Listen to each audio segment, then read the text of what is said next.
Hello, LinkedIn friends. This is Vivek Kuchibatla of BFC Ideas, and today I'd like to ask you a question.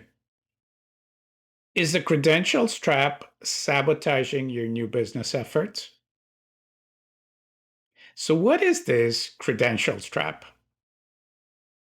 Well, it's the process of presenting credentials to differentiate your agency, but convincing the prospect that you're pretty much the same as your competitors and thereby seriously hindering your chances of winning.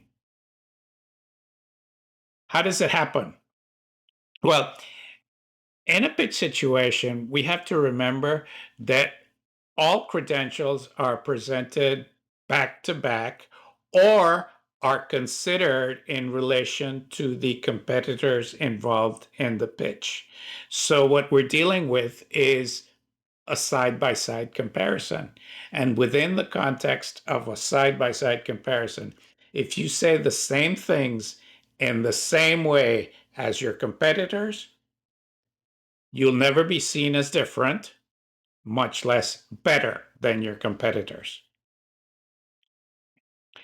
So the question then becomes, are you falling in this trap? Well, you will be falling in this trap if you're following the credentials template. If you are touching the same points that your competitors are touching in roughly the same order. So, what I'd like to do is I'd like to go through those points on the template, explain them a little bit, and you ask yourself, are your credentials composed of these points that I'm going to go through? The first point, you start your presentation introducing the presenters. You spend some time talking about their background. Your objective is to establish them as rock solid professionals, safe hands for the prospect's account. And it's fair and it's valid. Just remember that each one of your competitors is also starting their presentation by saying the same thing about the team that is standing in front of the prospect in that presentation. So while it's important, it's certainly not different. It's fairly predictable, in fact. Then you're going to talk about your philosophy about advertising or communications, and or you're going to talk about your proprietary planning process that suspiciously has a different name but looks very much like the process that your competitors use as well to do the work. And this is not surprising because there is pretty much one way of thinking about problems that leads to communication solutions, right? So if we serve up the same thing as being something different, prospects kind of see through it. And oh, by the way, nowadays, within the context of your proprietary planning process, you're going to talk about how you have either incorporated AI into it or how you harness the power of artificial intelligence. This is good. AI is very, very popular nowadays. It's the big issue in the industry. You should talk about it, but be aware that your competitors are also talking about it, probably in the same way. At some point in time, you're also going to reinforce that you are laser focused on business results and that pretty much everything you do is measurable, it can be optimized, and none of it is fluff. Everything is data driven. Fine, no argument with that, but your competitors are saying exactly the same thing. Then we're going to talk a little bit about your network. If you're a large agency and you belong to a network, you're going to say that being large gives you heft and power that the indies don't have. If you're a small network or an indie, you're going to say that you are agile and fast and can respond quickly. A variant for indie agencies is to say that unlike the big agencies, in this agency, decisions are made by local partners who know the market better than the multinationals do. Or another variant of the indie pitch is to say that you're part of a loose confederation of similar agencies where you get to share the good stuff, but you're never tied down by bureaucracy or profit targets. Again, the clear implication is that the big networks are bureaucratic and tied down, obsessed with profit. Then you're going to spend some time talking about tools. You're going to show that you work with and um, completely can handle every single tool in the market. We live in the age of tools. There's hundreds of tools available. And if you're not careful, you can spend too much time talking about tools. Um, and as you talk about tools, you won't mention that most of these tools are available to your competitors in the market as well. So again, clients see through this and they know that these tools, your competitors have them as well. You're going to mention that you're certified or your preferred partner of the platforms, the Googles and the Metas of the world, and you have a very close relationship and you're a preferred partner of the marketplaces, the Amazons and the Walmarts and the Mercado Libres of the world. Again, your competitors are saying exactly the same thing.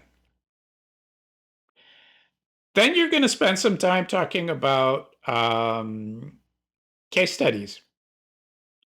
You're going to show 3 or 4 of them, and all of them, without exception, are going to show amazing results.